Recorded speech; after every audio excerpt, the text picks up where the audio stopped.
Welcome to the Zoe Routh Leadership Podcast, where we explore the future and what this means for your leadership.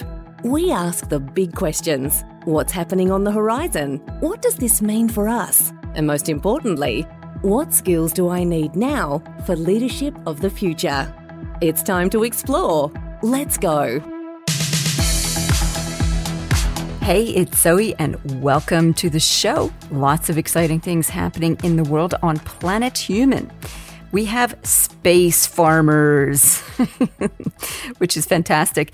My friend and listener, Alex, sent me a link to a company that was presenting at Evoke Ag, which is an agricultural futurist conference. And he was showcasing the company Gaia, the Gaia Project Australia, who are doing space farming. They are developing urban farming and growing agricultural products in space. So I'm so excited by this, of course, because what do I talk about in the Olympus Project, also in Terra Blanca, also in Olympus Bound, is food in space. It's an essential part to survival if we're going to live on the moon, Mars, and other planets. So these are the people who are actually making it happen, and they're doing it right in Melbourne, which is just down the road. Well, not really. It's, 7 hours away by driving and an hour and a half flight. But in any case, they're in Australia, which is very exciting. So one of the applications that they're doing is if we can grow food in space, we can grow it back on Earth. And if they say if it's good for space, it's good for Earth, which I love. So that's pretty exciting. That's our Planet Human update for today.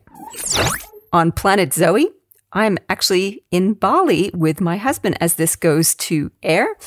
My husband has a company conference that goes to Bali every couple of years, and here we are. And I should be writing the sequel to Olympus Bound. So that's novel number 4 in the series. How exciting. And it is getting progress, which I'm thrilled by. Also in the world of writing, Olympus Bound is it's not out. It's up for pre-sale. You can pre-order on my website if you want a signed autographed copy with a special bookmark, or you can order it on Amazon. Pre-order the ebook on Amazon. It will be coming soon. It's coming closer and closer. So excited for all of these books. So the question I have for you today is how to get started with AI in business. It's all over the news. It's very hot right now. AI has just been the ongoing topic for some time. And I think people's eyes might glaze over, go, yeah, AI should do something about that. Where to start? So that's what we dig into today with my fabulous guest. His name is Ajay Malik. He is the driving force behind Secomind, a forward-thinking company dedicated to incorporating AI seamlessly into products, workflows, and customer support processes. They have a platform, it's called Studio X, where businesses can harness the power of AI, positioning themselves at the forefront of their respective industries. It has a suite of AI applications, allowing for tailored integration that grows alongside the evolving needs of businesses. He doesn't outright sell or promote his Studio X in the show. He should have, because the whole time I'm like, how do we get to this? And it is basically through one of his companies. It's a platform solution to different businesses, which means that you have a good architecture design of how you might consolidate or centralize your AI solutions for your different processes. So that's one of the things we talk about in this far-reaching interview about all things AI in business and the frameworks you need to get started. So on with the show. Welcome to the show, Ajay Malik. Thank you. Thank you for having me here. How are you today? How am I today? I am pretty good, actually. Thank you for asking. I'm feeling very excited about our conversation and all the wonderful things the nuggets of wisdom you're going to impart about artificial intelligence, technology, and leadership. So, which are massive topics. So let's start with an easier question. How did you actually get into this line of work? Well, when you say this line of work, first part is the computer science, the software, and the second is, I think, more in AI. Okay. I will give an answer for both. Okay. Like, how did I get into computer science and software? my elder brother is a doctor, and my father wanted kids to be a doctor or engineer, and I did not want to be a doctor, so I picked the being engineer. And when I did my entrance exam, for the admission, like for the which college to join or what I can get, I did good. And then my dad actually checked with some some friends and everything, and because I had option, and they said, you know what, I should be doing computer science. That might be a field of the future. I think he got good advice. He decided good, and here I am, 30 years later, still doing it and enjoying. That was good recommendation, and it certainly is a massive part of the future. And artificial intelligence, it's so hot right now. Where do leaders start? So how can we start thinking about integrating AI into business practices? Are there some general principles you can advise us on? Yes. And I would say, like, the first thing is look for something which is boring or repetitive in your business or in your things that you want to do. That is one place to look into it, to start integrating AI. And the second thing I will say is look for something where you have shortage of people or shortage of skill, and you want to fill the gap. Okay. I think start thinking like that rather than start thinking like, oh, I want to eliminate jobs. Do not start from there. And then you will get benefits. And I think by picking up some applications, some ideas, which will give you a boost in productivity or boost in efficiency or boost in or reducing the cost, things like that. Once you see them, I think then you will start adding more and more AI to different parts of your business. I want to ask you about this, your recommendation. Don't start with, I want to eliminate jobs and go from there. Perhaps it's an obvious question. Maybe it's not. Do many leaders start from that place? Like, I want to cut jobs to save money, and therefore they go for AI solutions. Is that a thing that you're seeing? A lot of people have this thing in their mind that, by using AI, I will just eliminate a lot of jobs, save money, and they just very laser focus on the cost reduction benefit of AI. In that process, they are so focused on it, they really don't get what they really want AI to do, how AI will help them.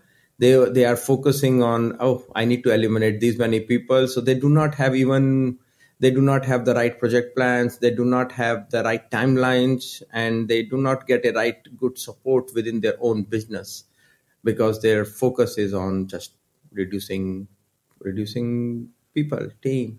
So cutting costs as opposed to building efficiency.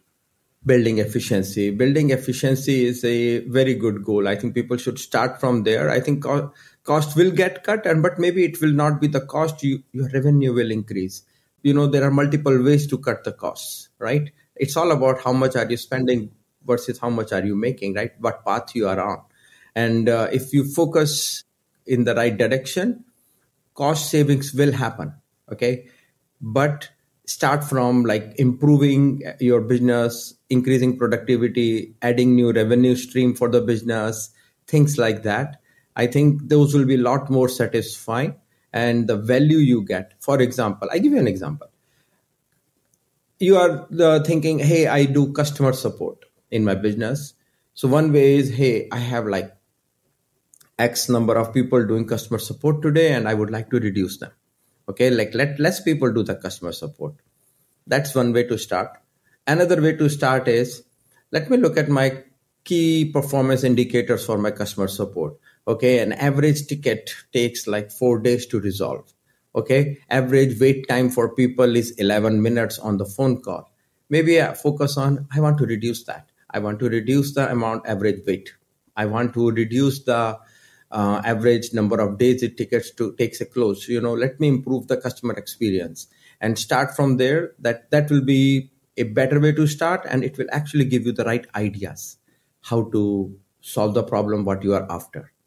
Am I kind of making sense? Absolutely, you're making sense. Yeah, it's about which question you start with as opposed to I'm just going to slash cost and slash people. as opposed to, I love what your recommendation is. What are your KPIs? What are you trying to deliver? What's the end outcome? Especially if you focus on the client or the customer. What does this mean for them? And then you look at the means to get there. So my next question is really, it's a very pragmatic one. It's like, okay, everybody knows there's a lot of AI solutions out there, because I subscribe to a number of technology emails and blogs that say, hey, look at this 50 new apps that are come out for AI solutions to this, that, and the other. It's overwhelming as how many options you have. How do you curate and find the solutions for your particular business? So you say, like, for example, customer service or, customer service call lines. How do I find the right AI tool to get in there? So it's a pragmatic searching question. Yes, it's a very real question, and there is so much noise, way too many noise, right? And how do you deal with this noise and decide? I would recommend that instead of looking for a lot of point solutions, look for an approach in which you can do a lot of things as part of that solution. Okay, like rather than having one application which will help you to write a better blog and one application to do this and different companies providing this, the challenge in this what will happen is you will expose your data to multiple applications. Okay, and you will not be able to even collaborate within your team using that, because now there are so many. It's like you have like there are 20 tools or 30 tools you need. And as a business, you will need multiple tools. It will not, as I said earlier, also AI will be used for multiple departments of your business. Okay, AI will be used, like you will use AI for video editing. You will use AI for audio. You will use AI for data analysis. You will use AI for, say, predictive maintenance. AI for so many reasons, right? AI for customer support. AI for improving your product, creating some new experiences. Okay, if you have one tool for everything and you keep selecting all those tools, now you will expose all your company data to each tool. So many tools you will expose. So look for more like a platform approach, something which gives you a centralized platform.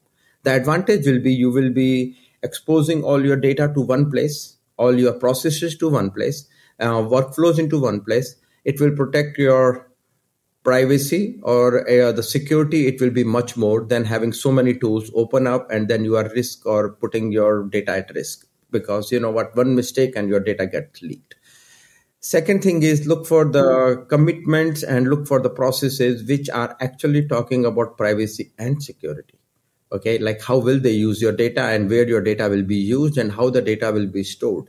Lot of tools are like, there is a race going on, right? Like let's use the OpenAI APIs and build some application.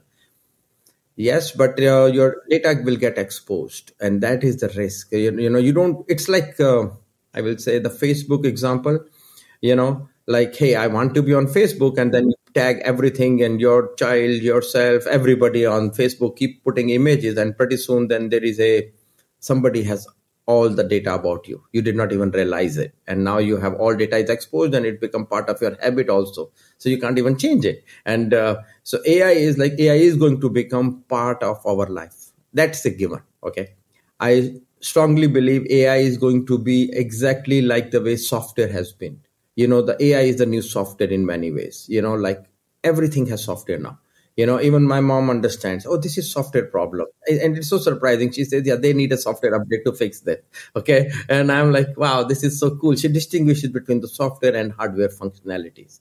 Okay. And that's the key thing. AI will be like this. AI will be in everything. Like our cars have cruise control, right? It's an intelligence feature to control the speed. Every car has it, and we don't even think of it as a feature, and it's just there. Similarly, AI will enable so many things. Like AI is an AI assistant will be part. So to select something which you can rely on, which for privacy and security, select something which is built on explainability. What that means is like, what? AI should not be like, hey, this is because AI thought so. No. Tell me why AI made this decision, so that I can change the decision. What is the reasoning? If I have to give somebody guidance or recommendation so that in future this does not happen, right? that explainability is key. Look for that. I also look for ethical. AI has to be built on ethicals.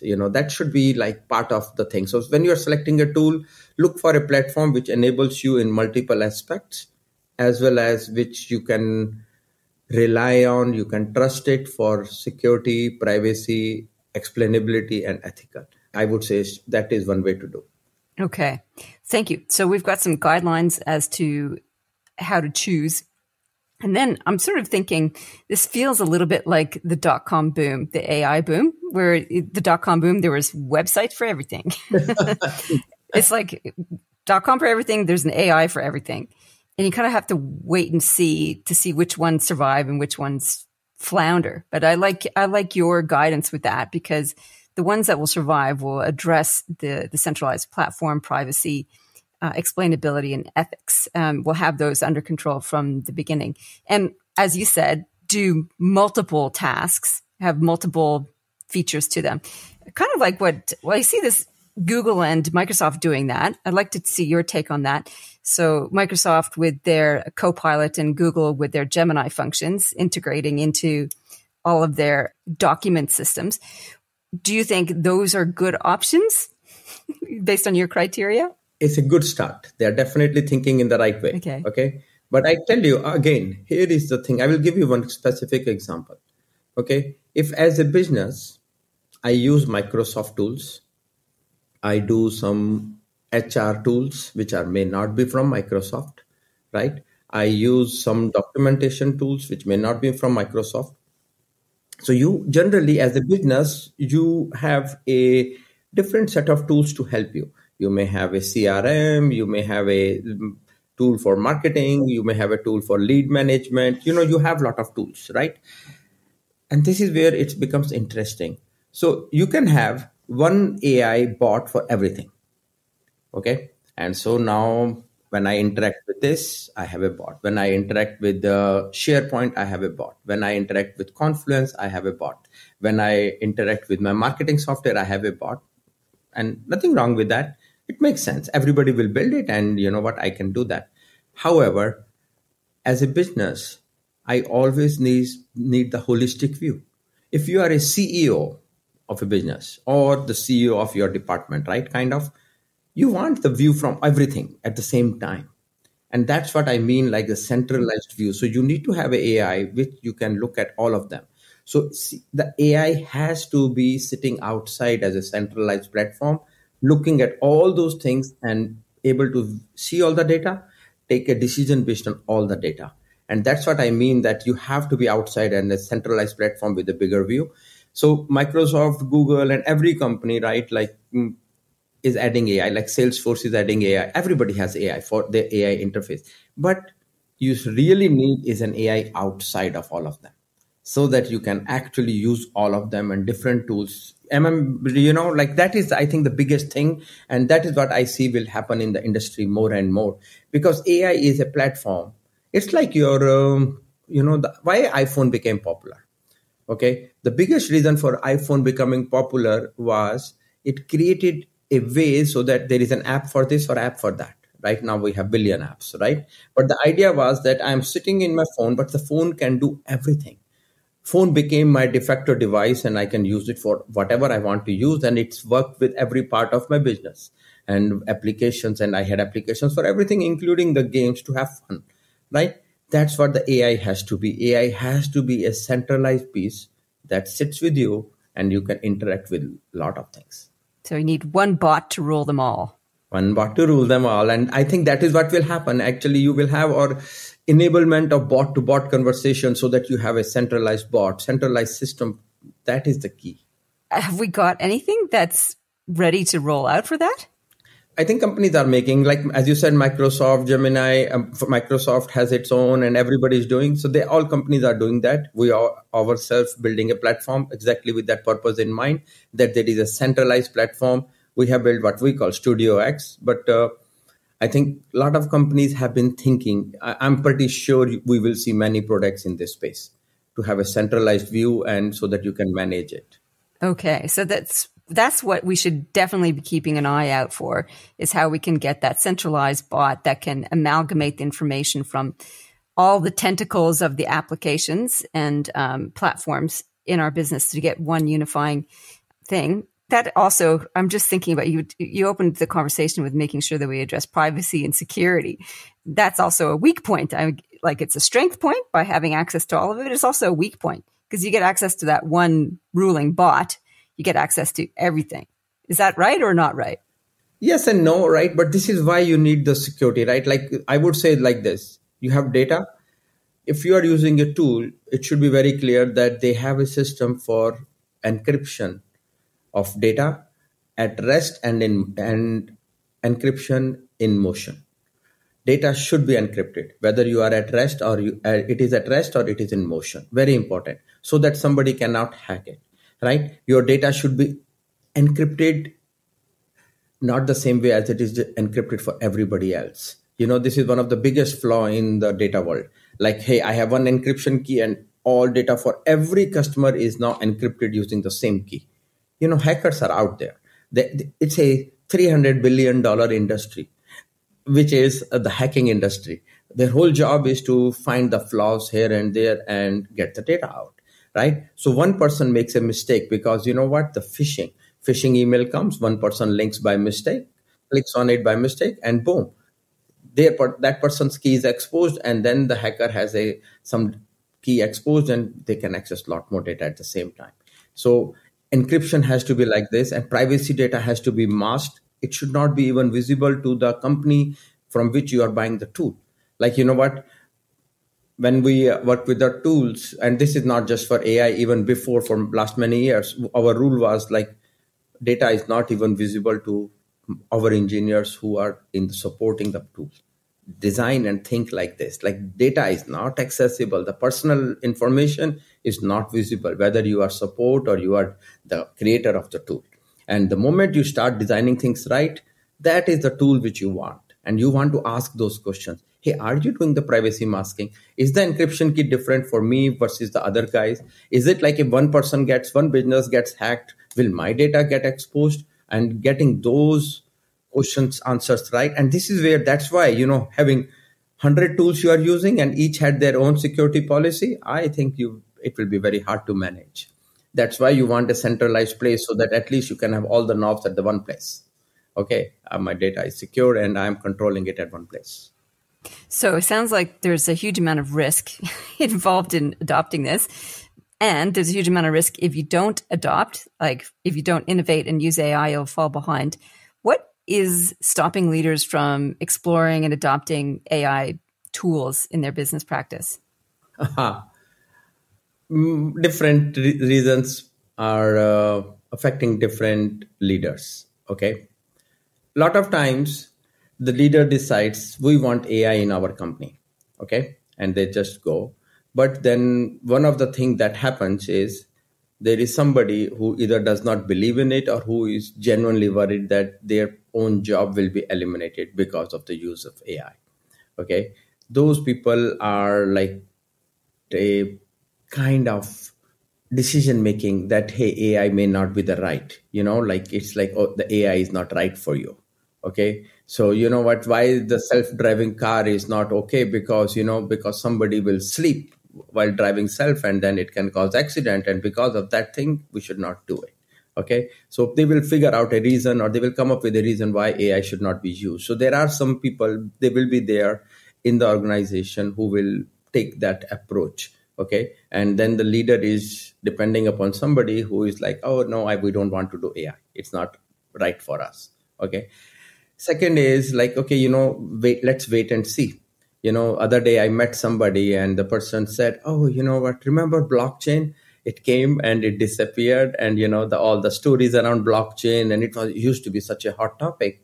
Maybe AI is like that. How do we know it's real? So we need to wait. So that is one reason, like, people have in mind, like, hey, let's wait. Let's see, because everybody does not want to be on the leading edge of adoption or any technology, right? So that is one reason also sometimes people are like, hey, let's wait before I adopt AI.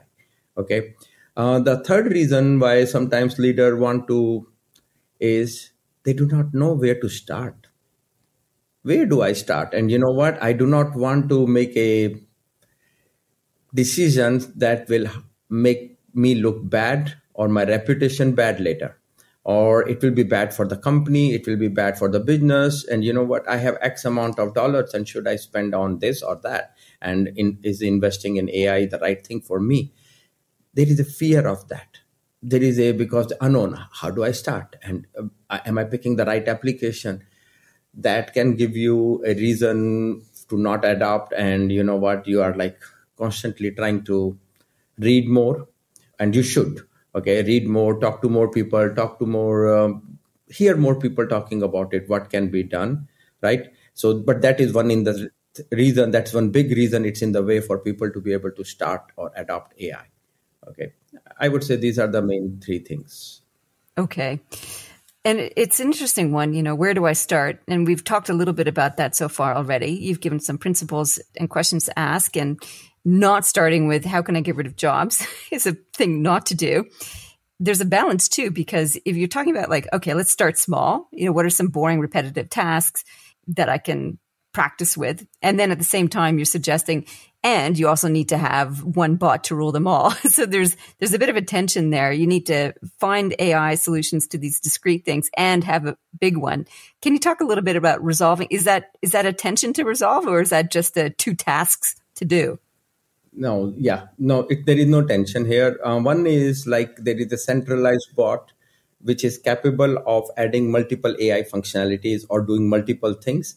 That is more like around, when I'm saying it's all about the architecture of the solution. The solution you are picking should not be like a point solution. It should be something like a more platform approach, so you can add more functionalities and features. And so you can start from point A and then you can go to point B, or you can go in multiple directions. So that one is more around architecture. But when I keep saying it like, hey, how do you start? I use this, I learned this when I used to work for Qualcomm, and that was a very good, and interesting approach to do projects. The concept was, let's do t-shirt sizing. Okay, when you are doing a task, a project, think about it. Is it extra small t-shirt, big t-shirt, right? Is it a large, extra large size? So kind of visualize yourself like the task I'm going to, or the journey I'm going to embark upon, how big, long, and time consuming, and how difficult it is going to be, right? And if you figure out smaller ones, or like this is big, this is small, don't start with something really big, because what will happen is you may not see some results. You may get demotivated in the journey. So I would say start from at least 1 or 2 projects which are extra small. Hey, I do this and it immediately gives me benefit. Okay. And so I can achieve it, and it gives me a measurable benefit. You know what? If you do not have a measurable benefit, you will not be able to justify more investment, and you may not see the benefit. And what's the point then? What's the point of doing anything or any investment if it's not measurable, like what I got out of it, right? So look for something small and something where there is a very well-defined, something you can measure. This is another thing I learned. I learned when I was in Google, okay? And, he was actually my peer. So he explained to me when I was in Google that, whenever you do a task, or whenever anybody does any task, they should always have 2 graphs with them, before and after. And that's very good. It's almost like, when you are like, you go to gym and there is like, this is your before and this is the after. Okay. Why you should do the gym, why you should do the dieting, or, like I don't have hair. So, hey, why you should do hair transplant, before and after. They're always giving you two images, right? That's the same thing. Have that very clear visualization of the before picture and after picture. And if you have that for each project, I think you will make a right decision. That's the one way to start. Pick a small project in which you have a very clear before and after picture. And then you will see, oh, wow, this happened. And if that after did not happen, then you can actually figure out why it did not happen, what went wrong. And maybe it's not right for you for whatever reason, but or the approach which you picked, or how you were going. You can investigate if the before and after picture, you had a concept, you had a clear concept, and now you're working towards it. So Ajay, tell me a little bit about how you work with business leaders in your current role. of conversational. Basically, it's like talking about the examples. Okay. And examples have been building up, right? We have been doing AI for like over 6 years now. And we have been doing AI for various industries, various departments, various use cases. Okay. And of course, thanks to ChatGPT, like in last 14 months, it became even much more popular. So I really love it. The ChatGPT has been the best marketing department for us without our cost. Okay. But I only talk to customers. My always the approach is this, right? Like give them ideas, conversations like, hey, somebody can do this in customer support. We worked for a customer. They used to have so it's a true story. So there is a customer we used to work. They had outsourced their support calls and they were having about 8,000 calls every year, calls or emails or chat messages, which they had to support. And they were paying to this outsourced company a flat fee of $40 per ticket. Okay. And when we deployed AI for them, about 60% of tickets could be solved by AI and automation. You did not need a human involvement for that. That's a net. They used to take on average 4 days to resolve a ticket. That number became much shorter. Okay. Of course, because the same number of people who were doing 100% ticket resolution, they were now doing 40% of the tickets. So they could do better job, focus more on those tickets, and even they could do them faster because I have more focus and I have less work on my hand. So, we talk about examples like how it has helped specifically and what was that exact use case in the customer support, in the operations, improving the products. Like one of the customers, they built these machines, okay, and their operators will use the machines. And it was a very noisy environment. And when they were using the machines, it was like, and they had to always go back to the machine to make changes, do something on the machines, okay, and change the configuration. And it was a lot of back and forth, and it took energy, time, and that was their structure. We made the machines, they could do conversation to the machines, just chat to the machine what to do, and they could do it like wherever they were from their phone. And now you have a conversation enabled machine. And so it made it so easy for them, like how to communicate, how to give commands, instructions to the machine, operate, just using some AI on top of it.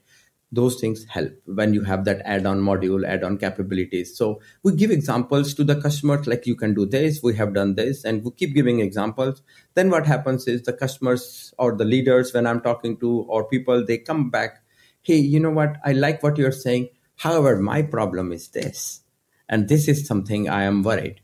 Or like somebody will say, my biggest problem is I do not know how many more bugs will show up next week, or how many my products will have returns. How do I know? Or what, if I'm making a decision, committing, that a customer came to me and they said, hey, they wanted to give me an order of 10,000 products. And I am not sure if those with supply chain and all, will I be able to deliver? By when I will be able to deliver? Okay.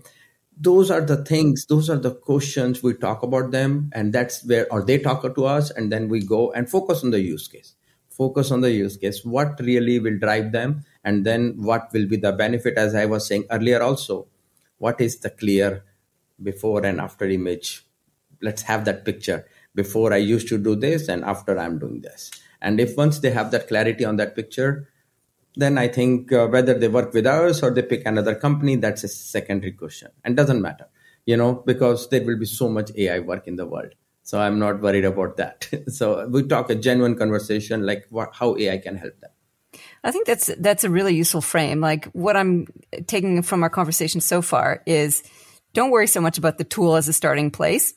Think more about what are your challenges and what are your KPIs. And between your challenges and your KPIs and your results that you want to achieve, maybe there's an AI solution that can help reduce the challenges and accelerate your KPIs. And that's a better starting point than what are the tools out there and how can I plug them into my existing business? Yes. Think about your own business. Okay. However, I would say it's okay to look at the tools out there also. You know what? That will give you an idea. Okay, they can do this, but don't jump onto the tools. Then you look for the architectural approach for your business. How do I have a centralized platform. And then I think you will make the right decision. Okay, that's awesome. Now, Ajay, are you ready for the Fast Five? Sure, go for it. Okay. What is the future technology that you want most right now? Oh, I want to be able to communicate using just mind and thoughts with the computers. Do you want a computer brain interface? Yes, computer brain interface. I want to be able to what I'm thinking and computer is doing that rather than me speaking, typing or doing anything. That is my number one thing I want. Wow, cool. I'm following that technology a lot. I have been following it for 10 years now. I'm so excited that they've started the human experiments with that. Oh yeah, and it is so much fun. One of the thing I was long time back, I was looking into it, how I can, Wi-Fi. We all use Wi-Fi, right? And it's changed the way because we are all connected over Wi-Fi, and it's everywhere for everything, right? Same thing. We have brain waves, right? And it's there. The data is there. It can be accessed. It's not making it outside, and it's not being communicated to something else. And just imagine if the brain waves were used properly and we are communicating and we can do things, can I get the coffee now? Or can I turn off the lights? Right? And I think even it starts with the small things. I really need those, at least the small tools here. Love it. Thank you. I could totally geek out with you on that. So number 2, best tip you ever got for leadership? So many best tips, honestly, right? I cannot say one thing is best, as there so many things which help you to become a better leader every day, right? It is one advice I learned was you are not the boss, it's a reverse boss. Okay. The people are the one who are doing things and delivering and helping them succeed is my first job.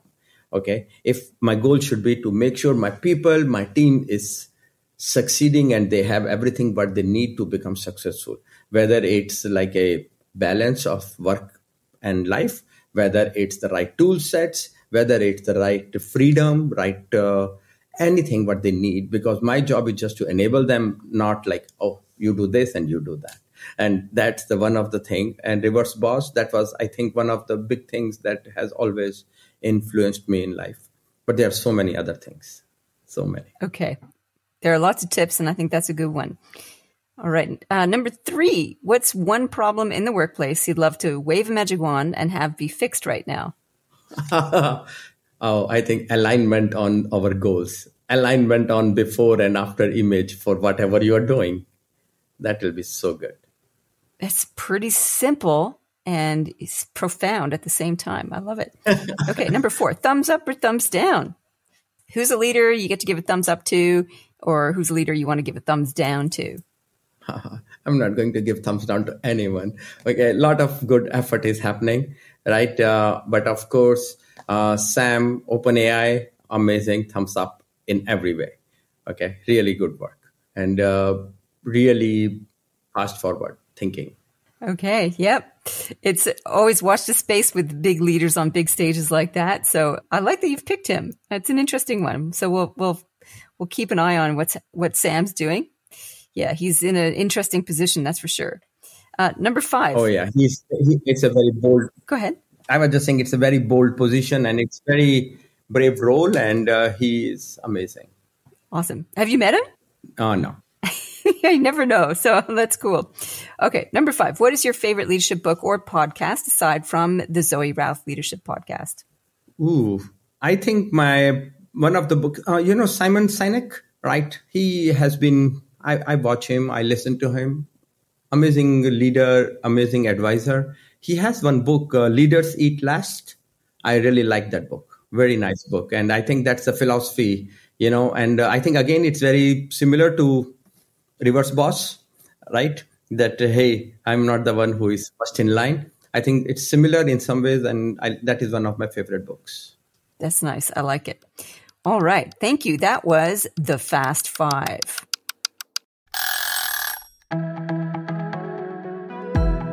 The Zoe Routh Leadership Podcast is proudly sponsored by the Amplifiers Academy.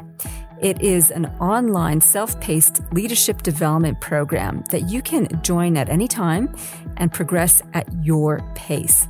There are very short video lessons, great checklists and resources and recommendations and book summaries, all there to help boost your leadership thinking and abilities. We focus on leading strategy, leading culture, leading change, and leading performance. So if you want a go-to resource that can help boost your strategic abilities immediately, check us out, Amplifiers Academy, on the ZoeRouth.com website. See you there. Ajay, what question have I not asked that you would love to answer? Wow, millions of questions you have not asked. Yeah, that's true. I think, no, this is very good, very interesting conversation with you on this topic. And I really enjoy the whole AI and the conversation around AI, how business, you know what I believe? I believe, like, cell phone, everybody getting cell phone was a major thing for everyone. Communication, like reaching out, able to access data and make decisions, and it's available everywhere, okay, to everyone. Right now there are more phones in the world than the number of people, okay. So that is the key thing. I think, like, the way internet made profound impact to life of a lot of people, and there are still a lot of people who do not have internet access. I think one question that is how we make and how do we enable everyone to have an AI assistant in their life. Everyone. I think everybody should have AI accessible to them so that they can use it. I really worry that AI and the way it is moving, a lot of people are moving. This might create much more gap between the rich and the poor, the ones who have and ones who do not have. Because the people who do not have AI, access to AI, they will be so busy doing the routine, monotonous jobs, hard work, lot of hard work, and they will not even have time to grow further and grow forward. And I really would like that we make time and the world also starts thinking that how do we enable AI in the same way when we were thinking like how to make sure everybody has phone, everybody has internet, and everybody has AI. I think that is one area I would think you ask everyone going forward. What are you doing? How are you enabling so that everybody has an AI assistant for their own personal growth, personal assistance at home or business? I think that's a really important question to be thinking about, actually. I'm in the middle of reading a book on power and technology and how there's this misnomer in the ethos that technology automatically results in increased lifestyle and benefits to the masses. And it's not necessarily true. And there's been instances across history where, yes, eventually technology has lifted all boats. And then there's instances where technology advancements have not meant improvements for the Joe Bloke on the street. And I think your point about this is like, yes, this is a very significant technology. We need to make sure it's not just for the benefit of those at the top. It needs to be accessible to all. So there's some regulations and some governance to happen around that. Yeah, we can't get caught up in the power of it. Well, I don't know about regulations and governance, okay? Because then again, there are some people trying to control it. But I do believe in democratization. It should be accessible to everybody. I believe that everybody should have access to AI. And, if a person who has almost nothing and can benefit, and because of using AI, their life is becoming better, it's like an assistant is available to you to do some of your tasks which you were doing. I think we have succeeded in having a world in which people have more time for themselves and they're able to work for their own improvement, because AI will help with it. AI will increase productivity. AI will increase efficiency. AI will reduce costs. And I think that benefit needs to reach to the person at the poorest level. And I think once that starts happening, then I think we will be in a very good place. I think it starts with what you suggested from the beginning. What's the picture that you're aiming for? The before and after. Yes. And if we've got a really good after picture, then we've got something to work towards. Yes, I think so. I think that the after picture is like, like Google was working on like the connected, or Facebook, they can work on connected world, and they put a lot of effort and energy in so that internet is available everywhere. I think people have to really also start thinking AI is available to everyone. Everybody gets an AI assistant in their life, and so that they can do something better. They have more times to do something they want to do, or some things to change the course of their life. And AI can be an enabler for that also, because AI will give you more time. Like other day, and I will give you this example. There is this company, marketing company, and we built some AI tool for them and gave it to them. And the guy actually sent me a message. It was hilarious. He said, "Oh, the whole day's worth of work done in 15 minutes. What do I do now? Maybe I can do something more." And that's how it is. AI will give you time, and using that time, you can do so much more. I love it. What a great place to end the conversation, in an optimistic and powerful vision for the future. Ajay, thank you so much. I've really enjoyed our conversation, your insights and your suggestions for how leaders can embrace AI and how to explore it in a useful, practical, and effective way. Thank you so much for coming on the show. Thank you. Thank you for having me. That was super fun, riffing with Ajay Malik on all things AI. We had a great conversation afterwards about different solutions to different problems, such as using AI to monitor your Wi-Fi and to prioritize the flow of data through your Wi-Fi router. I'm like, oh my goodness, I want that right now. He says, well, you don't need to solve it. The company that provides your internet should solve it. I'm like, yes, it should. Let's wave a magic wand and have that fixed, please. Well, apart from having those desires and sharing a commonality of brain-computer interfaces, my chief takeaway, there's two of them from today's show, is the first one is a general principle one. So start when you're thinking about artificial intelligence. Think first of all about what are the challenges you have in your business and what are the grand visions that you hold. Between those two things, then ask the question, could AI solve some of these issues for us and help assist us in achieving our vision and our goals more quickly? And that's where you want to start with AI, not looking at the fandangled news platforms and tools and go, how can I ram this into my company because I should be having AI? That's the first takeaway. The second one was his criteria for looking at solutions and making sure that it's a centralized platform. It has privacy and security. It's explainable, and it has ethical principles. So those are really good, solid things, criteria to keep in mind when you're looking at your AI solutions. All right. So your tip for today is actually going back to space farming. So excited about this. And this is, I'll just read a little excerpt from the Olympus Project, which is the first full-length novel in the Gaia Enterprises series, but second in the overall series. So we have the prequel, Terra Blanca Insurrection. Then we have this book, The Olympus Project, and the third book, which is coming out May the 1st, and you can pre-order now on my website or on Amazon for the ebook, Olympus Bound, that is. So this is the Olympus Project, though, which is out and available now. It is chapter 45, and we are quoting Xavier Consis, who is a famous world designer, and he's quoted in World Designer's Perspective and Practice. It's a journal, and he says, "We can't underestimate how good for morale it will be to have living, growing things in off-world communities, to remind us of the miracle of life, its fragility, and how lucky we are." So Gaia Project Australia, who are space farmers. Yeah, like minds, think alike.